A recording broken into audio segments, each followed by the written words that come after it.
At EllisDon, nothing is more important than your safety. This video briefly covers EllisDon's expectations and important topics related to the construction industry. Learn more about your project-specific requirements and expectations from your supervisor and the EllisDon site team. Safety is everyone's responsibility, and you must be aware of your rights and responsibilities. Under Canadian law, every worker has 3 basic rights. 1, you have the right to know about hazards in your workplace, learn about hazards from hazard assessments, weekly toolbox talks, safety meetings, training, safety data sheets, etc. 2, you also have the right to participate in safety. You can actively contribute to meetings, inspections, and safety committees. Talk with your supervisor about how you can improve safety on the project. 3, you have the right to refuse unsafe work. If you're asked to do a task you think is unsafe, we expect you to refuse it. Talk to your supervisor about the concern to try to resolve it. If you're still not comfortable, ask the EllisDon site team for help. Bringing together diverse perspectives encourages us to create an environment of respect, collaboration, and new ideas. EllisDon believes inclusive diversity not only enriches our day-to-day lives, but has the power to reshape our industry and is proud to lead the charge in making it a more inclusive space for everyone. Safety is a fundamentally critical priority in the construction industry, and for EllisDon, this includes the psychological safety that comes with building an environment that is both diverse and inclusive. With psychological safety comes greater engagement and innovation, which is born out of the freedom to show up authentically, to contribute, to be seen, to be heard, and importantly, to be respected for the ways and things that set each of us apart as unique. The construction industry has made meaningful and significant strides towards diversity and inclusion, but we must acknowledge that the journey ahead of us requires us to learn more, to do more, and to be more to overcome the psychological and even physical safety challenges that are present due to lingering mindsets. We must continue to actively seek to understand and support the vast diversity of those who work amongst us, including foundational areas such as gender and cultural differences. As we strive to continuously improve our culture of safety, it is our goal to also create and build upon a diverse and inclusive environment that learns about and understands the differences of our people, and that values those differences for all the incredible ways that they contribute. The EllisDon core values of integrity and mutual respect welcomes everyone at work and in the community, and EllisDon is intentionally committed to inclusive diversity because we know it's the right thing to do. All workers are required to maintain a respectful environment, which is free from all forms of harassment and promotes and values diversity. We prohibit any conduct that disrupts or interferes with another person's performance. We have a zero-tolerance policy for any form of discrimination, workplace violence, or harassment. Failure to align with this policy will result in an investigation. If you have experienced any form of discrimination or have witnessed an incident on an EllisDon job site, you can speak with your supervisor and report the incident, speak to your people and culture leader or human resources representative, anonymously call our compliance line, or send an email to hrcompliance@ellisdon.com. Workers who, in good faith, report any such possible violations will not be penalized or disadvantaged. EllisDon is committed to providing a safe and secure environment for all workers, including vendors, subcontractors, members of the public in our offices and at our work sites. No EllisDon worker or subcontractor shall distribute, possess, consume, or use alcohol, cannabis, or illegal drugs on any EllisDon worksite or possess any drug paraphernalia associated with the use of any drug substance, chemical, or agent which is unlawful. No EllisDon worker or subcontractor shall report to work or be at work under the influence of alcohol or drugs that may or will affect their ability to work safely. This includes prescribed medications. If taken a prescription, medically authorized, or non-prescription drug for which there is a potential unsafe side effect, you have an obligation to report it to your supervisor. Alcohol and drug testing may take place for EllisDon workers after a significant work-related incident as part of an investigation into the circumstance. Testing may also take place whenever EllisDon has reasonable grounds to believe that a person is under the influence of alcohol and/or drugs. Testing procedures are strictly outlined in the Fit for Duty standard and will be consistently enforced.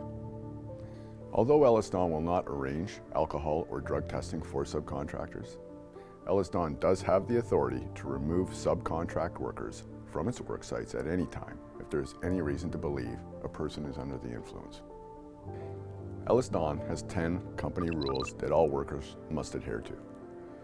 Follow EllisDon's Health, Safety and Environment Program, provincial occupational health and safety legislation, site-specific rules and procedures at all times.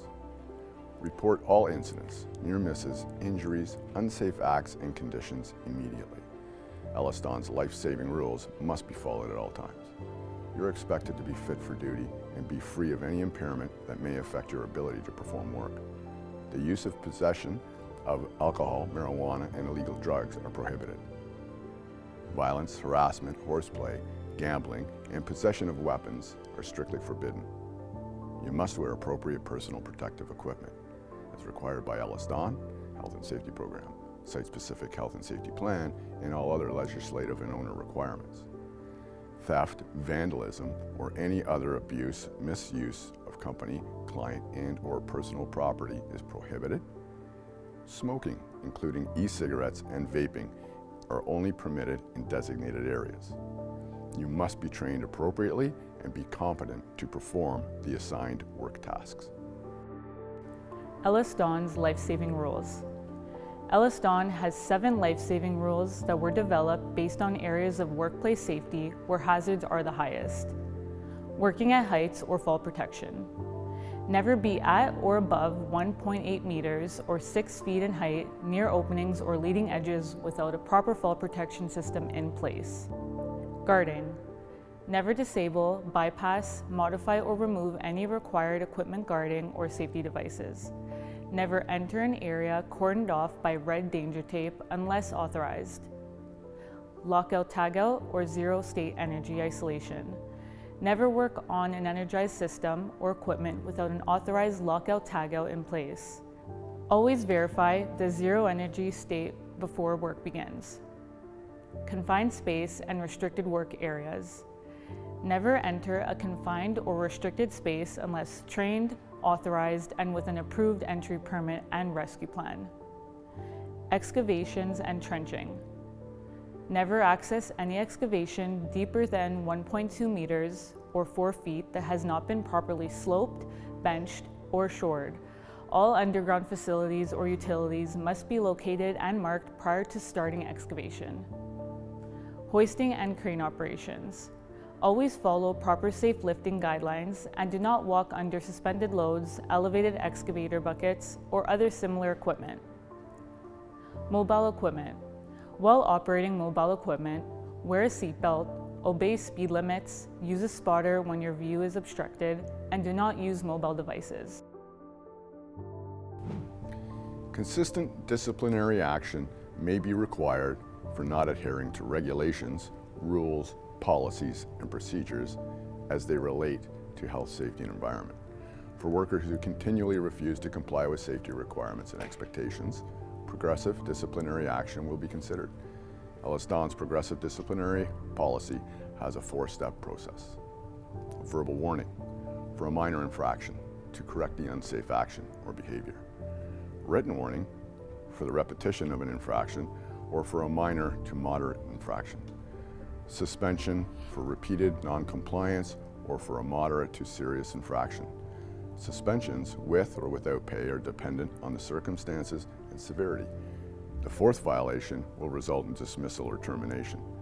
Examples involving knowingly engaged in at-risk behavior with a high potential for serious injury or property damage, willful violation of safety rules, procedures, and policies, and willful disregard of EllisDon's organizational requirements and expectations, such as respect in the workplace, violence in the workplace, and being fit for duty. These are general guidelines. EllisDon reserves the right to choose the level of disciplinary action appropriate for the unsafe behavior or action. All EllisDon workers and subcontractors should apply themselves in developing the skills and knowledge necessary to do the job safely and to fulfill the requirements of the Occupational Health and Safety Act and regulations. Every worker should be aware of their skill limitations and not undertake any job that may endanger themselves or another worker's health and/or safety. Prior to and/or during site-specific orientation, EllisDon workers and subcontractors must provide current proof of training for the required legislative training and site and/or task-specific training. In addition, all records of training, including orientation, will be kept on file. EllisDon requires a minimum of 5 points of PPE for all employees, subcontractors, and visitors prior to coming onto any of our project sites. These include 1. A CSA and/or ANSI Type 2 hard hat with manufacturer-approved, integrated 4-point chin strap, worn according to specifications, properly adjusted, and fastened. The hard hat class must be appropriate for the hazards and compliant with local legislation. 2. CSA-approved work boots must be at least 6 inches in height, in good condition, and properly laced. The 6-inch slip-on boots are prohibited on EllisDon projects. 3. CSA-approved or equivalent eye protection. 4. High-visibility clothing that is CSA Class 2 Level 2 with either an orange or yellow background, covering minimum the upper portion of the body. And 5. Gloves are always mandatory while on our projects. Always wear task-appropriate gloves as identified in the hazard assessment. With your supervisor, assess hazards before starting work and choose gloves that protect against cuts, temperature extremes, electricity, rough or sharp edges, and vibration. White and cotton gloves are strictly prohibited on our projects. In addition to 5 points of PPE, clothing must be adequate to protect against general site conditions and weather. Shirts with a minimum of 4-inch sleeves and long pants are mandatory. Additional PPE such as hearing protection, fall protection, respiratory protection, and skin protection may be required as determined within the hazard assessment process and safe work plan. And finally, it is important to inspect your PPE before each use to identify defects and damage that could lead to serious injuries and illnesses. Inspections ensure the equipment is in good repair, clean, and functional, providing a crucial layer of protection against hazards that can otherwise compromise safety and lead to accidents. Every project has a site-specific emergency response plan. Know the plan and your muster points on site. In case of an emergency that requires an evacuation, the EllisDon site team will advise everyone to evacuate and gather at the designated muster point, await attendance, and wait for further directions. The Job Hazard Analysis, or JHA, is a planning document and is used to specify the steps required to complete the task or scope of work and determines the risk that will or may be created by doing the work. The creation of the JHA is completed with a group involving management, supervisors, and workers. The process has the following 6 steps. Step 1, it determines the task, steps, and/or groups of tasks to complete a scope of work. Step 2, it determines the tools, equipment, written procedures, practices and permits, and personal protective equipment required to execute the work. Step 3, it identifies the hazards that are or could be caused by the work. Step 4, ranks the initial pre-control risks caused or potentially caused by the work. Step 5, determines the actions, procedures, controls, and resources required to complete the work. And Step 6, ranks the residual post-control risk caused or potentially caused by the work. The JHA review meeting is held by the supervisor with all personnel involved at the beginning of the particular task. These meetings are designed to prepare the team for tasks ahead by discussing the productivity, health, safety, environmental, and quality requirements. The Pre-Job Safety Assessment, or PSA, assists supervisors and workers to safely accomplish their day-to-day activities and responsibilities where the work is conducted. The PSA is intended to be a routine pre-job review of related tasks, hazards, and safety control measures. This assessment is updated and communicated throughout the day if the job scope changes and new hazards are introduced. Recognizing hazards is an important skill to help prevent incidents. However, research studies show that we identify less than half of the hazards we face during our workday. This isn't due to complacency or lack of knowledge. Instead, it's because of how we are conditioned to view our environment and how we all see some hazards more easily than others. To improve hazard recognition, EllisDon has adopted the use of the energy wheel. The energy wheel is a visual tool used to help prompt our brains to consider different hazards that may otherwise go unnoticed by associating them with sources of energy. Our ultimate goal is to help prevent the potential of serious injuries and fatalities, known as SIF incidents. When performing a hazard assessment using the energy wheel, start by identifying the job or task that you're assessing and list hazards like you typically would. Once completed, go through each of the energy sources on the energy wheel to help trigger your mind to think of additional hazards you may have missed. The sources of energy on the energy wheel include gravity, motion, mechanical, electrical, sound, pressure, temperature, chemical, radiation, and biological. We should also consider psychosocial factors such as social impacts on our environment that can have on a person or group of people, such as social isolation, fatigue, violence and harassment, or occupational stress. All incidents and near misses, including injuries, must be reported to EllisDon immediately, no matter how small you think they are. In the event you witness an injury, ensure the area of the accident scene is safe prior to entry. Personal safety first. Assist the injured person. If you're not trained in first aid, call for a first aider. EllisDon maintains a first aid station and has qualified first aiders who are always available to you while you are working. Contact an EllisDon supervisor and advise them of the emergency. Provide as much detail as possible. Location, nature of the emergency, type of the injury, and the number of people involved. Assess and state whether you believe outside assistance may be required. No injured worker shall be moved unless they are at risk of further injury, such as if a worker has fallen, is suspended, and at risk of sustaining suspension trauma. In this case, follow your fall rescue plan. Stabilize and comfort the worker until emergency services arrive. Do not leave the worker unattended. Only emergency services will move the worker. Where required, a post-incident stand-down will be held as soon as possible following the incident.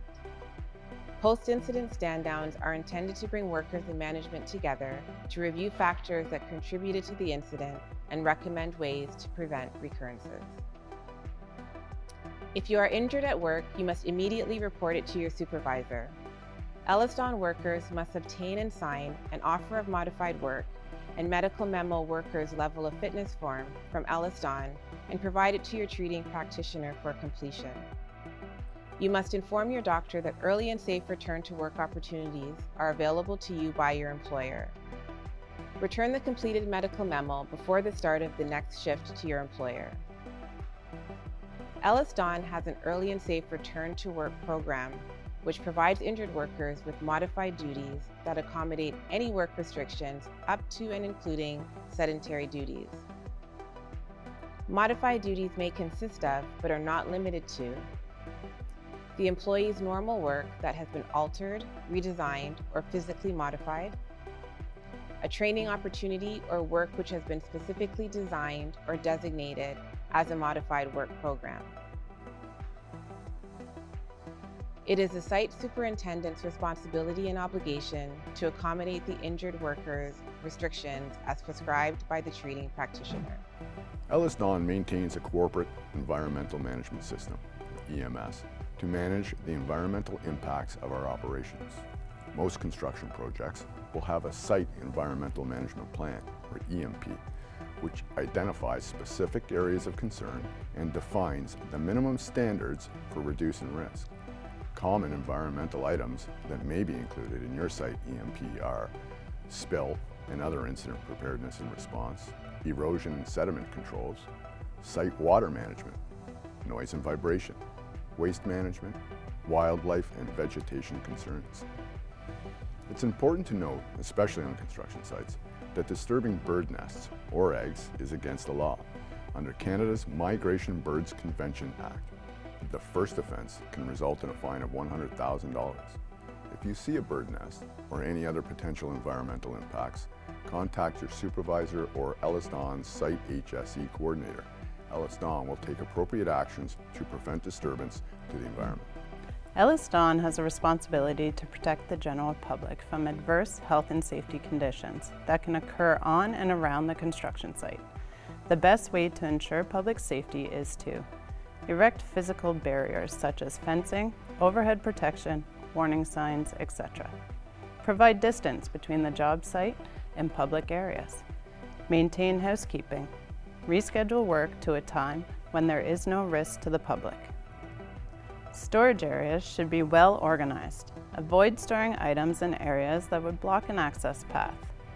Always keep your work, lunch, and washroom areas clean, free of debris, slip hazards, and garbage. All workers must keep areas clean. You're required to clean up after yourself each day and dispose of garbage daily in the proper place. Working in the dark is not permitted. If your area is not adequately lit, ask your supervisor for additional lighting. EllisDon provides extinguishers for base building protection. Do not relocate them without authorization. All fire extinguishers must be a minimum required rating, and an inspection must be completed and recorded monthly by a trained person. WHMIS ensures that everyone has access to information about hazardous products used, handled, and stored. Safety data sheets provide instructions for the product's hazards, controls, PPE, cleanup, and first aid responses. SDS should be made readily available on the site. Employers are responsible to give access to the safety data sheets and must also provide training to their workers. Any hazardous products such as, but not limited to, asbestos, silica, lead, should be disclosed to workers if known. Asbestos is a fiber used to strengthen building materials such as insulation or flooring, and silica is a material in concrete products and must be identified prior to disturbing or removing any building materials. Disturbing asbestos and silica can cause it to become airborne and enter your lungs. Your employer is required to advise you of any asbestos and silica containing materials on the project. In the event that you have any concerns or find something suspicious, stop and tell your supervisor, who will inform EllisDon. Interior finishes such as paint, fireproofing, and epoxy-based compounds have the potential to create airborne hazards. Review the safety data sheet to select appropriate personal protective equipment for the task. Tiling operations can create dust hazards from cutting and may disrupt foot traffic if being installed at floor level. Trip hazards can exist at the edge of the flooring. Additional protection will likely be installed to protect the tiles from damage. Some specific floor finishes must be protected from damage during construction. In the event the floor protection becomes a trip hazard, advise your supervisor or EllisDon to ensure the floor protection is maintained.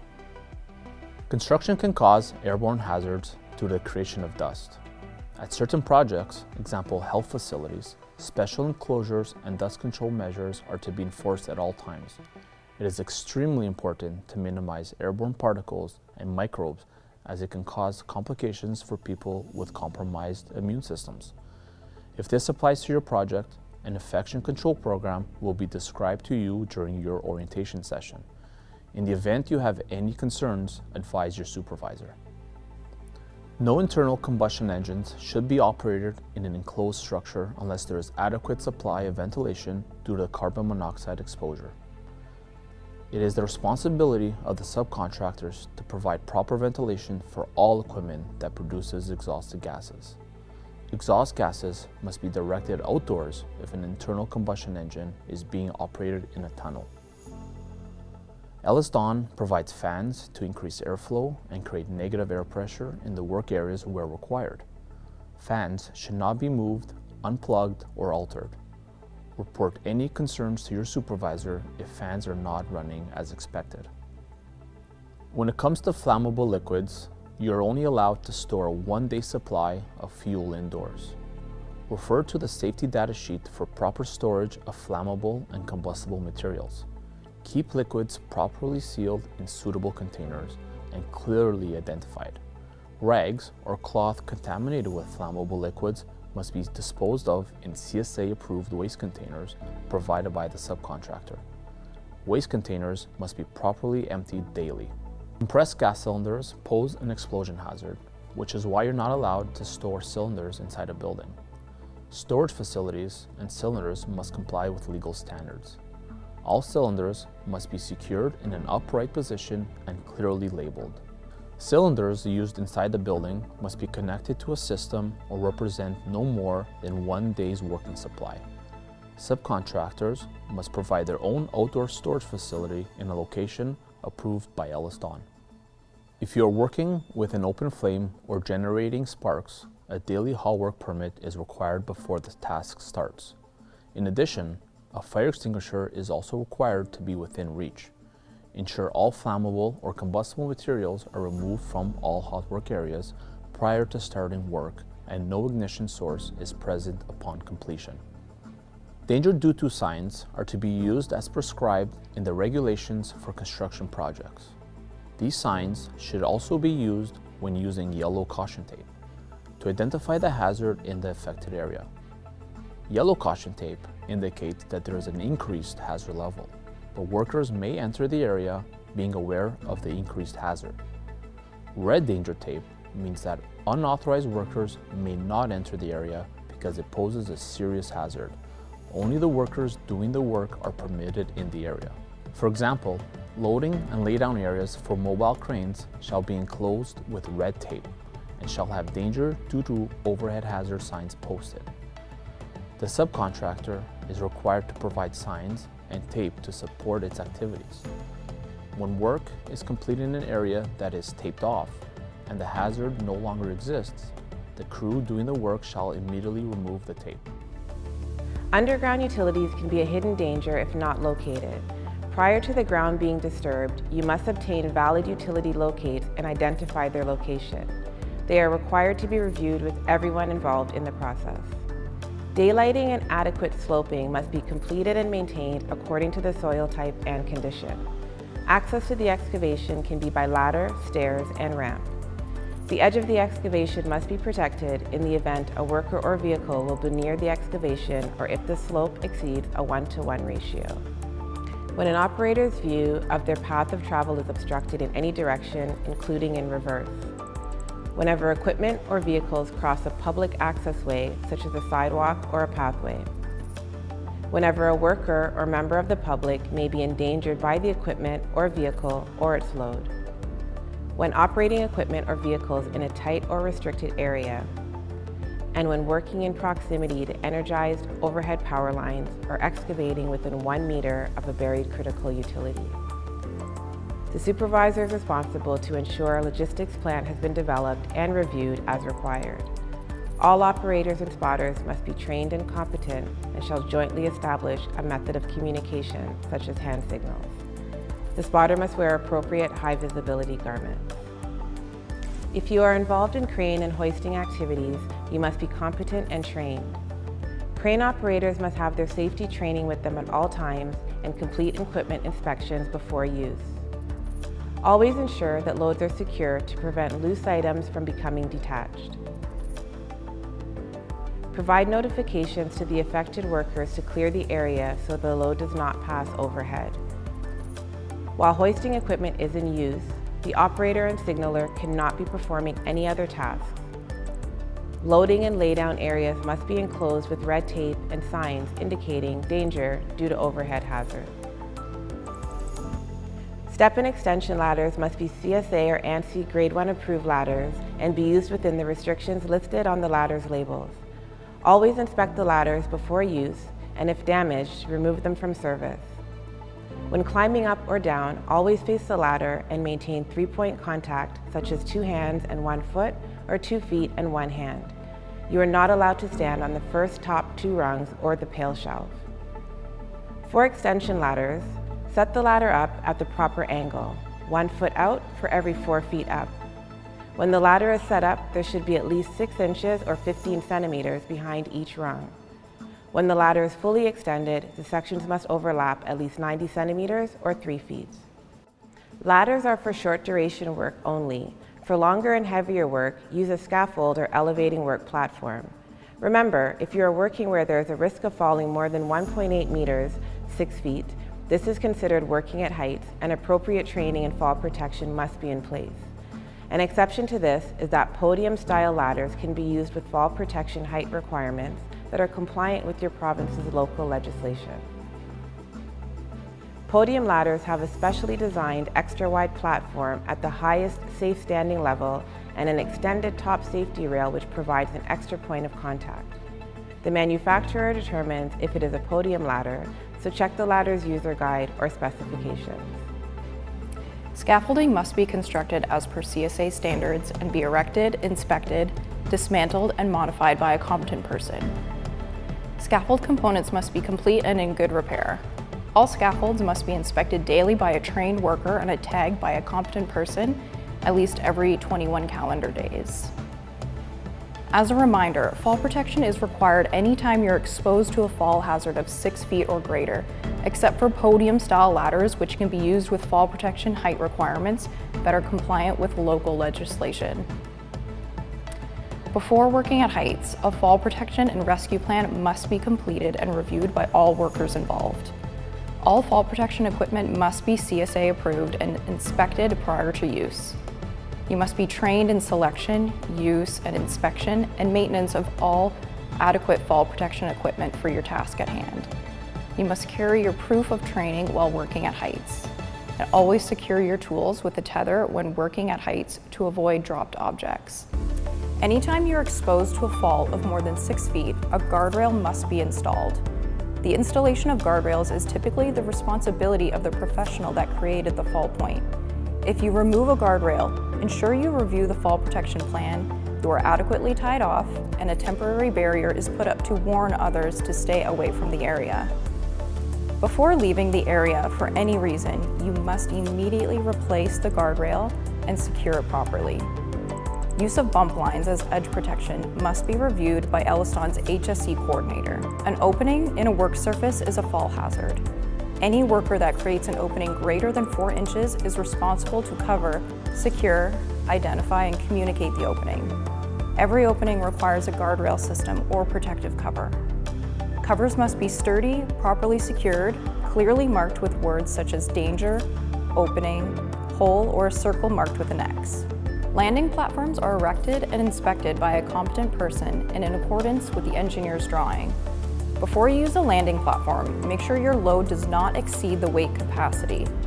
Everyone on the platform must wear fall protection equipment when the outside gate is open. After your load is on the platform, materials should be immediately moved away from the loading area to reduce congestion. Make sure safety gates and chains are in place when leaving the area. Reinforcing steel, such as rebar, shall be protected in the form of candy cane ends or using the proper cap anytime it is an impalement hazard. Unless specified, it is the responsibility of the subcontractor that installs the rebar to ensure any exposed ends are adequately protected. Other protruding hazards, such as threaded rods, pipes, and conduit, may also require protection. Electrical cables on site can pose serious hazards. Always treat electrical cables as live until identified as live or dead through verification by a qualified electrician. It is your responsibility to be aware of the location of all cables, whether it is above or below ground. The site map should indicate the location of the cables. All electrical cables will be connected to a CSA-approved GFCI and should be protected from traffic and sharp edges. You are required to provide proof of training specific to the tools you're using. Additional appropriate personal protective equipment must be used when operating power-actuated tools. Spent and misfired loads are to be placed in a bucket of water and are to be disposed of daily. Do not leave loaded tools or spent cartridges on the floor where they can be run over. Lifting can result in occupational injuries such as overexertion, strains, and sprains. Know what your lifting capacity is and do not attempt to lift greater than 50 pounds. If a greater weight is to be lifted, use mechanical aids or obtain help. All materials must be secured from being moved by adverse weather conditions such as wind. Use tie-downs to secure all loose material and equipment, and they must be stored no closer than 1.8 meters from an edge. At the end of the day, supervisors must inspect the area to ensure all materials are secure. Adverse weather conditions also include cold and heat stress. People are generally unable to notice when they are being affected by these stressors. It is important to monitor yourself and others for signs of heat or cold-related stress symptoms.